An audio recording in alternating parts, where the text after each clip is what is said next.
What would you do if you suddenly felt your chest tighten, your breathing became heavy, and no one was around to help? Would you know the steps to save your own life?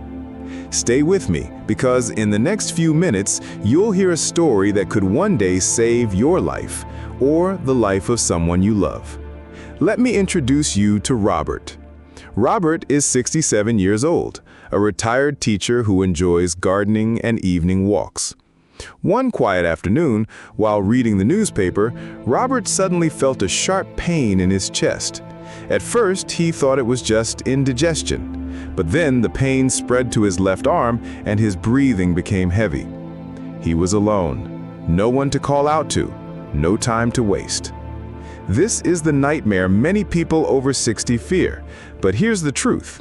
Many don't know what to do in that critical moment, and yet simple steps, if you know them, can mean the difference between life and death. Today, I'll share with you 7 critical steps you must know to survive a heart attack alone after 60. Along the way, you'll also hear about Robert, his neighbor Mary, and a few lessons from research on longevity, so you'll not only learn how to face emergencies, but also how to age with strength and peace of mind. And here's the challenge for you. As I reveal these steps, pick the one that feels most important for you and write it in the comments. That way, you'll not only remember it, but also help others see what really matters. Step 1. Recognize the signs quickly. Robert nearly ignored the first warning. Many seniors do. They think it's just gas, it will pass. But heart attacks rarely knock on the door politely. They come suddenly, often disguised. The classic signs are chest pain or pressure, pain spreading to the arm, back, or jaw, shortness of breath, dizziness, cold sweat, and sometimes nausea. Why is this so important? Because every minute counts. According to the American Heart Association, early recognition increases survival dramatically. So here's the tip. Don't wait. If the pain feels unusual, heavy, or spreading, treat it as serious immediately.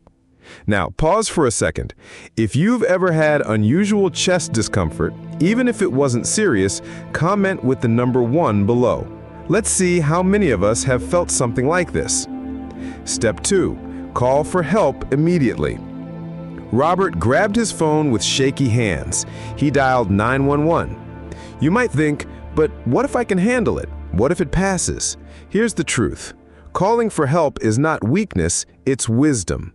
Even if you're alone, emergency services can often arrive in minutes, and sometimes just the call itself gives you reassurance. Keep your phone nearby at all times, especially in the bedroom and kitchen, 2 places where many heart attacks begin. Some seniors keep a smartwatch with an emergency button. That's a smart move. So here's the action tip. Make sure you always have your phone within reach, day and night. Step 3. Stay calm, sit down, and rest. When Robert called, the operator told him to sit down, stay calm, and avoid walking around. Why? Because the heart is already struggling. Any movement, panic, or rushing can make the situation worse. This is where mental training helps.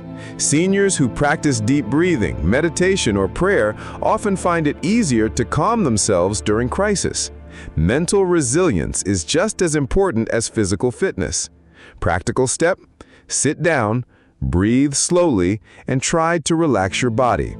Tell yourself, help is on the way. If you agree that calmness can save lives, drop the number 3 in the comments. Let's see who believes in the power of a calm mind. Step 4. Coughing and deep breathing. This one surprises many people. If you feel faint and your heartbeat becomes irregular, some experts suggest coughing deeply every few seconds while taking slow, deep breaths. This can sometimes help keep blood flowing until help arrives. It's not a cure, it's a temporary technique. But in Robert's case, when he started to feel dizzy, the operator guided him through slow breathing and light coughing. That gave him just enough stability before the ambulance arrived. Remember, don't rely on this only. Call for help first.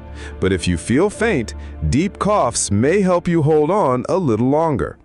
Step 5. Take aspirin if available. Mary, Robert's neighbor, rushed in after hearing his call. She knew the trick. She gave Robert a single aspirin to chew. Why aspirin? Because it thins the blood and helps prevent the clot from getting worse. Doctors often recommend keeping a small pack of aspirin at home and in your bag if you're over 60. Important: chew, don't swallow whole, and only if you're not allergic. This tiny step could be the bridge between life and death. Step 6. Prepare your body before it happens. Here's a twist. The best way to survive a heart attack alone is to reduce the chance of having one in the first place. Robert was lucky. He survived because of quick action and a bit of knowledge. But what really saved him was what he had been doing for years: daily walks, light gardening, eating more vegetables than meat, and keeping stress low. Science shows that seniors who do light exercises like walking, tai chi, or gentle stretching lower their risk of heart disease by nearly 30%. Nutrition matters too. More fruits, leafy greens, whole grains, and omega-3 fats. Less processed food, sugar, and red meat. So here's the practical tip. Build daily habits now that make your heart stronger tomorrow. And step 7. Build your safety net. After his recovery, Robert didn't just go back to life as usual. He built what he called his safety net. He told Mary his medical history, gave his kids a spare house key, and even joined a local senior fitness group. Why? Because emergencies are easier to face when you're not truly alone. Healthy aging isn't just about muscles and food, it's about connection. Studies show seniors with strong social ties live longer, happier lives. So here's the last step. Build your safety net. Tell a trusted neighbor or friend about your health. Stay socially active. Never isolate yourself. Now, pause and reflect. Which of these 7 steps do you think is most critical for you? 1. Recognize the signs. 2. Call for help. 3. Stay calm. 4. Cough and breathe. 5. Take aspirin. 6. Prepare your body. 7. Build your safety net. Pick your number and write it in the comments. If you've learned something new today, share this with someone you love, because knowledge is not just power, it's survival. Final thoughts. Robert's story could be yours, or your friends, or your partner's. He survived not because he was the strongest, but because he knew what to do. Aging doesn't have to mean weakness or fear. With the right habits, the right knowledge, and the right mindset, your later years can be full of energy, purpose, and resilience. So, here's my challenge. Don't wait for the crisis. Start today. Take that walk. Eat that salad. Call that friend. Prepare your body, prepare your mind, and build your safety net. Because the truth is this: longevity is not just about adding years to life, it's about adding life to those years. And when you do, you'll not only survive, you'll thrive.